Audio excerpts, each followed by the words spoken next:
बहुत सारे लोगों को पता ही नहीं है कि फिजियोथेरेपिस्ट का काम क्या होता है। जंग में थोड़ा सा इसका अवेयरनेस कम है, लेकिन हम इंशाल्लाह उसी की ट्राई कर रहे हैं कि आखिर में क्या पैगाम देना चाहेंगे? हम में से अक्सर लोग जो है वो भागे होते हैं नीम हकीमों के पास, फलां हड्डी जोड़ फलां जनाब नाई मुच्ची बैठा होता मोहल्ले में। तो पहले लोगों को पता ही नहीं होता था फिजियोथेरेपिस्ट क्या है, इसकी कोई वैल्यू भी है नहीं है। जी अस्सलाम वालेकुम, उमैर आपको खुशामदीद कहता है। आज मेरे साथ मौजूद हैं डॉक्टर नुमान ताहिर साहब और आज हम बात करेंगे डीपीटी के हवाले से। इस वक्त हमारी सोसाइटी में जो डीपीटी के जो पेशेंट्स हैं वो क्यों होते हैं और कौन से किस पेशेंट को डीपीटी के पास आना चाहिए, यानी फिजियोथेरेपिस्ट के पास हमें क्यों आना चाहिए, बहुत बड़ा एक सवाल है। और लोग अक्सर औक़ात जब भी हमारी सोसाइटी में को बंदा बीमार होता है तो हम मुतल्लिका डॉक्टर से रब्ता करते हैं, उसके बाद उसका चेकअप करवाया जाता है ताकि वो जो पेशेंट है वो जो है वो ठीक हो सके। इसके बाद जो है वो इसी तरह फिजियोथेरेपिस्ट भी वहीं पे जहाँ पे डॉक्टर काम करें वहीं पे फिजियोथेरेपिस्ट भी काम करें। हमारे साथ डॉक्टर जो है वो नुमान ताहिर साहब मौजूद हैं, कंसल्टेंट फिजियोथेरेपिस्ट हैं और इनसे बात करेंगे कि डीपीटी जो है ये हमारे माशरे में हमारी सेहत के लिए कितनी ज़रूरी है। अस्सलाम वालेकुम। जी वालेकुम अस्सलाम सर कैसे हैं आप? ठीक हैं? जी अल्लाह का शुक्र, बहुत शुक्रिया आपका। अच्छा सर, ये बताएं कि सबसे पहले कि जो डीपीटी डिग्री है ये क्या है और इसके अंदर आप किस तरह पेशेंट को ट्रीट करते हैं, और बहुत सारे लोगों को पता ही नहीं है कि फिजियोथेरेपिस्ट का काम क्या होता है। जी जी, अच्छा डीपीटी 5 साल की डिग्री होती है, doctor in physical therapy abbreviation इसका होता है। तो ये 5 साल की डिग्री है, ये हमें फिजियोथेरेपिस्ट बनाता है। फिजियोथेरेपी के मतलब हम स्पेशलिस्ट होते हैं। फिजियोथेरेपी एक तरीक़ेकार है इलाज का ना, जिस तरह से पट्ठों जोड़ों के या फिर कुछ इस तरह के भी मसले मसाइल आते हैं जिनका सर्जरी और अद्वियात के ज़रिए इलाज किया जाता है, लेकिन फिजियोथेरेपी एक अल्टरनेटिव ट्रीटमेंट है। तो अल्टरनेटिव ट्रीटमेंट है मतलब ये हम फिजिकल एजेंट्स यूज़ करते हैं, मोडेलिटीज़ होती हैं, मोडेलिटीज़ यूज़ करते हैं, एक्सरसाइजेस करवाते हैं, मैनिपुलेशन मोबिलाइजेशन इस तरह के एजेंट करते हैं, यूज़ करवाते हैं। जो भी इशू आता है ना पेशेंट के, कोर इशू जो होता है, जिस तरह का एक्चुअल रीज़न पेशेंट की मतलब मोच आई है या फिर कोई मसल स्पैज़म है, तो मेडिसिन सिर्फ पेन किलर का काम करती हैं, नर्व ब्लॉक कर देती हैं, जहाँ पे ब्रेन को सिग्नल जा रहे होते हैं दर्द के वो ब्लॉक करती हैं। लेकिन ये एक्चुअल जगह को, वजह कोई चोट लगी है तो उसको ठीक करना, टिश्यू है उनको हील अप करना, तो उस चीज़ को ट्रीट करते हैं। और सबसे बड़ी बात होती है हम विदाउट मेडिसिन और विदाउट सर्जरी, यानी बगैर किसी साइड इफ़ेक्ट के ट्रीटमेंट करते हैं। बहरहाल हमारा ये जंग में थोड़ा सा इसका स्कोप अवेयरनेस कम है, लेकिन हम इंशाल्लाह उसी की ट्राई कर रहे हैं कि पेशेंट में अवेयरनेस आए और पेशेंट को समझ आए कि हमारे पास ये दवाइयों को छोड़ के भी कुछ ट्रीटमेंट है। क्योंकि दवाइयाँ ये आपके मैदे को भी डिस्टर्ब करेगी, जिगर को डिस्टर्ब करती हैं, आपके वो किडनीज़ जो हैं वो फेलियर की तरफ बहुत ज़्यादा जा रहे हैं। डायलिसिस के केसेस आजकल बहुत ज़्यादा नज़र आ रहे हैं, इसी वजह से, ये क्रोनिक यूज़ की वजह से मेडिकेशन। क्योंकि एक्चुअल चीज़ को हम ठीक नहीं करें, एक्चुअल चीज़ को ठीक करेंगे तो वो फिजियोथेरेपी के ज़रिए, उसमें कुछ टाइम लगेगा, कुछ सेशन लगेंगे, लेकिन आपका पेन भी ठीक होगा, वो जो भी डिसेबिलिटी हो रही है वो भी ठीक होगी और साथ साथ कोई साइड इफ़ेक्ट भी नहीं होगा और परमानेंट एक मुस्तकिल हल की तरफ जाएंगे। मुझे ये बताएं कि आपके पास रूटीन में कौन से पेशेंट ज़्यादा रिपोर्ट हो रहे होते हैं, किस उसमें क्या आप देख रहे हैं कि मतलब उनकी टांगों का मसला होता है, फॉलिज का इशू होता है, रूटीन में कौन से पेशेंट आपके पास आते हैं? हमारे पास रूटीन में पेशेंट मुख्तलिफ स्पेशलाइजेशंस के आते हैं। सबसे पहले बात करते हैं आर्थोपेडिक की। आज सबसे ज़्यादा जो लोगों को नॉलेज है जिसकी, कि आर्थोपेडिक कंडीशंस के बारे में तो हम ट्रीटमेंट करते ही करते हैं।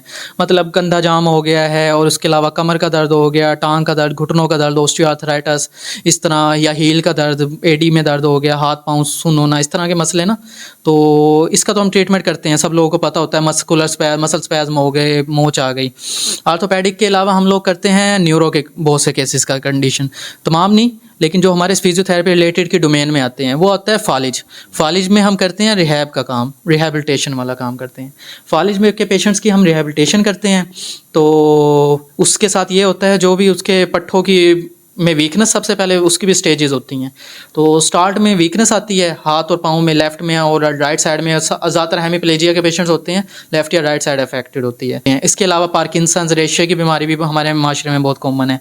उसके पेशेंट में भी ये होता है कि रिजिडिटी आ जाती है पूरे बॉडी के मसल्स में, बहुत ज़्यादा अकड़ाव आ जाता है, साथ साथ अकड़ाव की वजह से उनसे चला नहीं जा रहा होता, दर्द बहुत ज़्यादा होता है। तो पार्किंसंस के पेशेंट्स को भी ना हम ट्रीटमेंट किया जाता है। तो ये फालिज, CP child, delayed milestone, spina bifida, तो और ये पार्किंसंस, इसमें न्यूरो में हम ट्रीटमेंट करते हैं। इसके अलावा हमारी स्पेशलाइजेशन ये स्पोर्ट्स में होती है। तो स्पोर्ट्स इंजरीज़ जो होती हैं उसके लिए आपने देखा होगा स्पोर्ट्स फिजियो अपॉइंट हुआ होता है हर टीम के साथ। तो स्पोर्ट्स इंजरीज़ ये इसमें ज़्यादातर ACL की, लिगामेंट की इंजरीज़ आ जाती हैं, और क्या कहते हैं, शोल्डर की सबलक्सेशंस, डिसलोकेशंस। मुझे ये बताएं कि ये जो अक्सर औकात हमने देखा नीम हकीमों के पास को ऑयल पड़े होते हैं, ये स्टेरॉइड होते हैं और ये आपकी सेहत के लिए जब हम इसको इस्तेमाल करते हैं वक्ती तौर पे तो बंदे को आराम आ जाता है, लेकिन ये बाद में कितना नुकसानदेह होता है? स्टेरॉइड तो हम ऐसे बताते हैं, स्टेरॉइड तो जहर होता है एक किस्म का ना, सॉफ्ट जहर होता है, उसका फौरी असर नहीं आता है, थोड़े टाइम के बाद आता है। तो पेशेंट अक्सर आके बता रहे होते हैं कि हमें ट्रीटमेंट दिया गया किसी हकीम के पास, जिस तरह आपने बड़ा अच्छा क्वेश्चन, मेरा तो फेवरेट क्वेश्चन है ये। तो इनके साइड इफेक्ट बहुत ज़्यादा होते हैं। शॉर्ट टर्म के लिए फिर भी ये दिया जा सकता है, वो भी सिर्फ इमरजेंसी केसेस में, वरना ये आपके किडनीज़ को भी डैमेज करेंगे, आपके लिवर को भी डैमेज करेंगे, ब्लड प्रेशर आपका शूट अप हो जाएगा, स्ट्रोक के चांसेस बहुत ज़्यादा हो जाएंगे, डायबिटीज़ मेलाइटस के होने के चांसेस जो आप में पहले 50% है वो 90% पे चले जाएंगे। ओबेसिटी के चांसेस बहुत ज़्यादा, ऑस्टियोपोरोसिस हो जाता है, हड्डियाँ बिल्कुल उनकी खोखली हो जाती हैं जो लंबे टाइम के लिए इस्तेमाल करते हैं ये स्टेरॉइड्स। इस वक्त जदीद दौर के अंदर जो फिजियोथेरापिस्ट है, इसकी हमारे मास्टर में इसको किस निगाह से आप देख रहे हैं कि इसकी कितनी ज़रूरत है? ये देखें ना, ये अवेयरनेस वाली बात है, एजुकेशन वाली बात है। तो पहले कम थी, तो पहले लोगों को पता ही नहीं होता था फिजियोथेरेपिस्ट क्या है, इसकी कोई वैल्यू भी है नहीं है।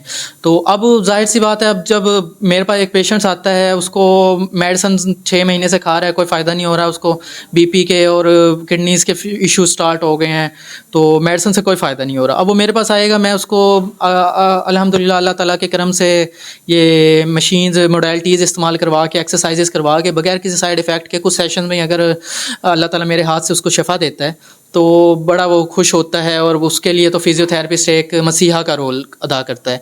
तो वो बहुत अच्छा इंप्रेशन मतलब पड़ता है। ये जनरल पॉपुलेशन है, अवेयरनेस आ जाती है तो वो फिर नेक्स्ट खुद भी मतलब फिजियोथेरेपी का फ़ैन होता है, फिजियोथेरेपिस्ट का फ़ैन होता है, और आगे दूसरे लोगों को भी मतलब ये एडवोकेसी करता है फिजियोथेरेपी की। आखिर में क्या पैगाम देना चाहेंगे? हम में से अक्सर लोग जो है वो भागे होते हैं नीम हकीमों के पास, फलां हड्डी जोड़, फलां जनाब नाई मुची बैठा होता मोहल्ले में, लोग चले जाते हैं अपनी हड्डी शड्डी जुड़वाने के लिए, किसी को मोच आ जाए तो उनको क्या पैगाम देना चाहेंगे आप?